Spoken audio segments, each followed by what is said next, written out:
Welcome back to the Greg compound. Just thought I would do a video on my modified Char-Griller Pro cheap offset smoker. That's what COS stands for you newbies out there. These little smokers can be really good with a few modifications. I'm going to show you what I did to mine. First things first, that thermometer that comes with it is junk. Its only purpose in life is to plug the hole. Reading 150 degrees on that. I just rolled it out of the garage. Pretty sure that's wrong. Went and bought a couple of 2-inch barbecue thermometers, put them on at grill height. That bolt right there, I'll show you what that's for in a minute. This one right here. I went ahead and put 2 more wheels on it. So I've got the 4-wheel drive version of this grill. Now I'll show you what you got to do to the inside of this thing to really make it cook good. Can you see that dryer vent hose? That is what that bolt's for. It's just held in place with that bolt. It extends your vent down to grate level. So instead of the heat coming off the Firebox here, going straight to the top of this and right out the stack, it has to build up in the chamber before it can get out. I'll take the grates out in a minute and show you my baffle plates. Another thing that matters on the side burner, it had a cheap metal grate that the charcoal was supposed to sit on in that tray, the pull-out tray. Those are awful. Get you a piece of expanded metal and let it rest right on the edges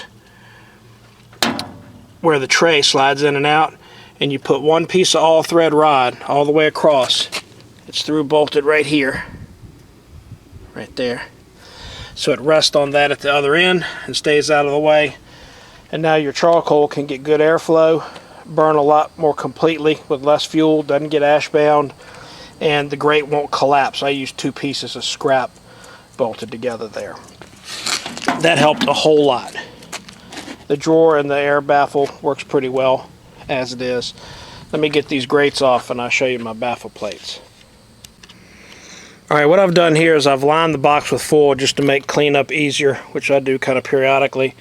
And I've put a couple of bricks in there. The bricks give you a little thermal mass and also breaks up the airflow.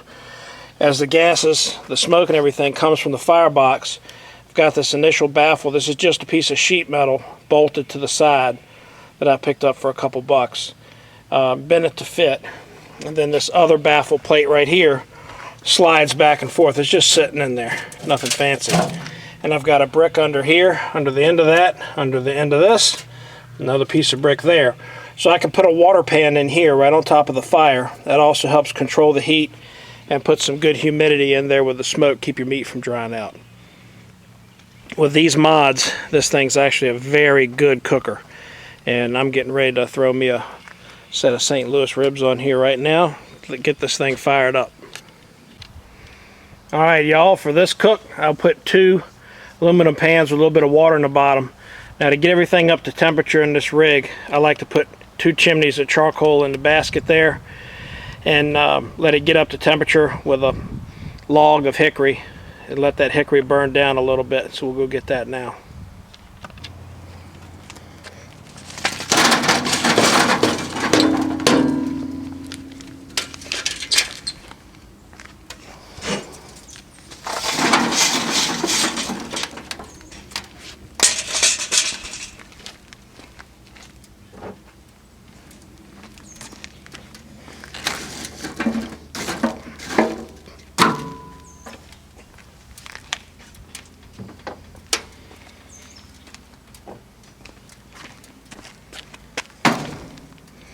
This hickory is going to burn down and give us a good smoke flavor.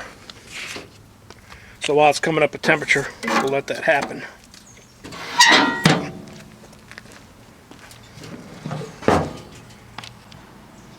Alright, I've got this guy up to temperature now. A little higher than I'm going to cook, but just to show you how even it is when you get it balanced, I'm showing a little over 300 on that gauge and just a hair over 300 on this gauge.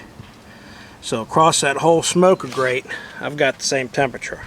It was almost to 400. I've opened it up and made one little adjustment. And I've got my wood burned down.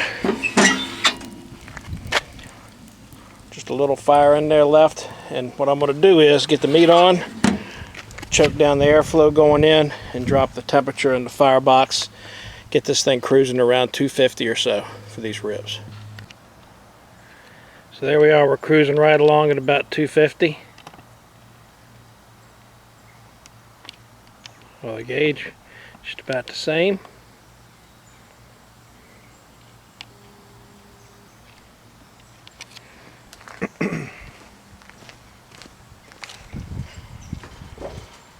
Ribs are on. I could probably cook 5 or 6 racks on there like that. But there you go. This isn't about the ribs, it's about the cooker. Those are the mods you need. Okay, so there you have it. There's a Char-Griller Pro modified to be a great little cooker. I know there's a lot of people out there say save your money and buy a really nice smoker. Well, you can get one of these for less than 200 bucks with all the mods. Half the stuff you can get for next to nothing, salvaging off of other grills, or just maybe sheet metal that you find laying around for the baffle plates, expanded metal, stuff like that. Very small investment to make, great cooker, you can do a lot on it. You can cook 3 butts at a time, no problem on this thing, it'll get up to temperature great, and again, not a lot to invest. So hit that thumbs up button down there, usually I point wrong, but it's down there, and subscribe with that button right there. And hit the like button, hopefully. See you again next time.